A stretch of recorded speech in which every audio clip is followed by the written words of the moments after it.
do's and don'ts during the loan process. Hi, my name is Terry S. Smith, Arizona resident, 49 years in the biz, 15 years. So today I really want to go over the do's and don'ts during the loan process. It seems like every year I have somebody that makes a blunder, makes a big mistake. So we're going to go over it again. And I'm actually shooting this video for my clients that want to work with me. Instead of going over it over and over and over, I shoot one video and then I can just send this to them. So you want to definitely stay current on all existing credit accounts. This is critical right here. Make payments on time. Don't apply for any new credit. Open any new credit accounts. Or, I see people make this mistake too. They close credit cards, they cut up credit cards, they call credit card companies and say, cancel my account. Not unless your loan officer says you should do that, should you be doing that. Do continue using your existing credit cards as normal. And this is the key point here, no large purchases. Don't go put $7,000 on your credit card for new furniture. And this is the next point. Don't buy any furniture, appliances, cars, boats. I've had people buy boats. Sign contracts to put pool in, buy a portable spa, or buy vacations. Don't do any of that stuff while you're under contract. Do provide as much documentation up front.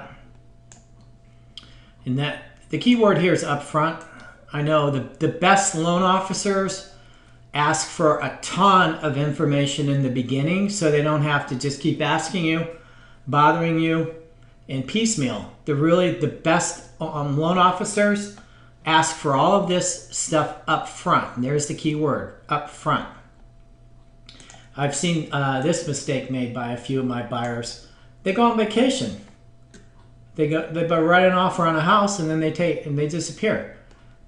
Really silly, because you've got a 10-day window to examine anything concerning that property. You have 10 days to do your home inspection, your termite inspection, your roof inspection, your air conditioner inspection, your pool inspection. And so this is just the stupidest thing I think I've ever seen people do, is go on vacation during the loan process while they're under contract. Just wait until you get back from vacation and then you can buy your house. You definitely want to notify, that's the key word, notify your lender if you're expecting to receive any gift funds for down payment or closing costs. Don't, in a situation now where the buyer thought that the IRS was going to be a lot quicker than they actually are, and they are slow as Christmas. Don't file for an amended return from the IRS. 3 months before buying a home. It takes about 3 months to get those amended returns back from the IRS.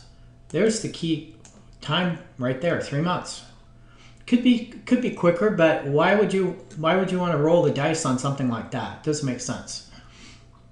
Notify, and there's the key word, notify your lender if you have any big expenditures coming up while in the loan process.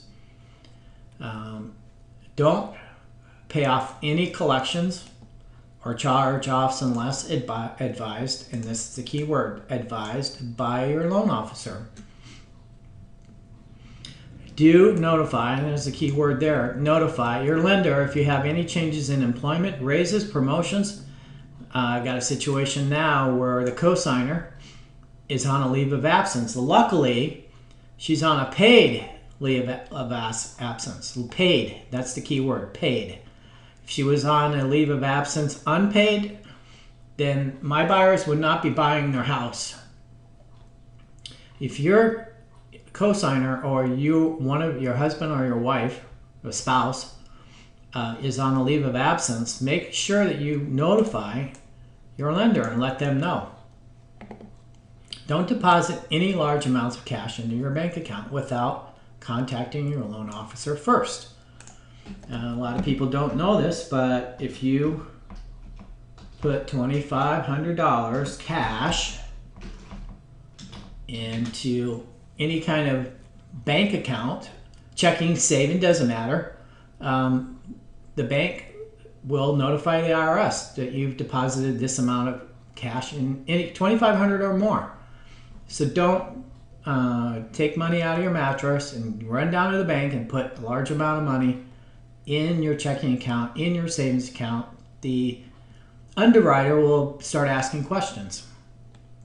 Do respond promptly. That's the key word, promptly. This is why you never go on vacation during the buying process when you're under contract.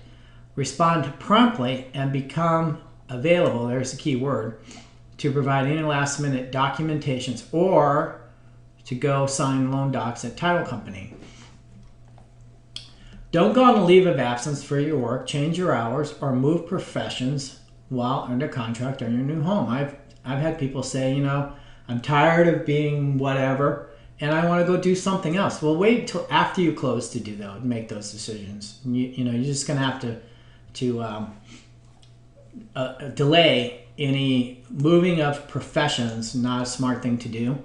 Do report rental income on your tax returns, even if there is a negative cash flow. I've had buyers say, well, we have rentals, but we don't make any money on them, so we don't have to report that to the IRS.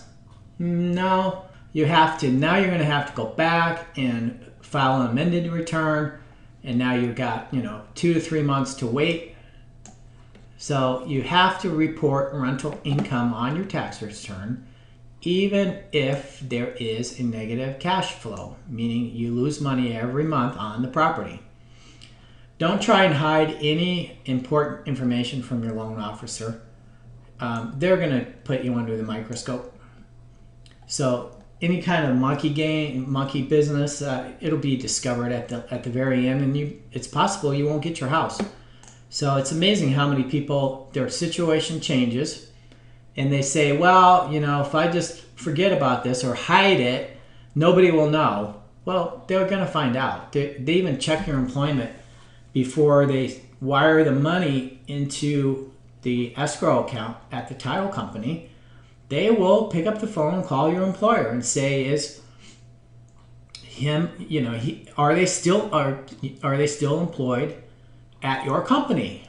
It's amazing how people will quit, will be fired, and not notify the loan officer, won't notify the title company, won't notify the buyer's agent, the seller's agent, that they just lost their job, and they think, well, they won't find out. They always check. So here's the bottom line right here. My goal is your successful closing. And it doesn't matter if you use me, if you use anybody else. It really doesn't matter. This is my goal right here. My goal is your ultimate successful closing with the least amount of hassles. Any of these mistakes that you make could possibly mean you're not going to buy the house of your dreams. So I put this little video together for my own selfish reasons, so I can just send this to my buyers and I don't have to go over this over and over and over and over. They can just watch the video.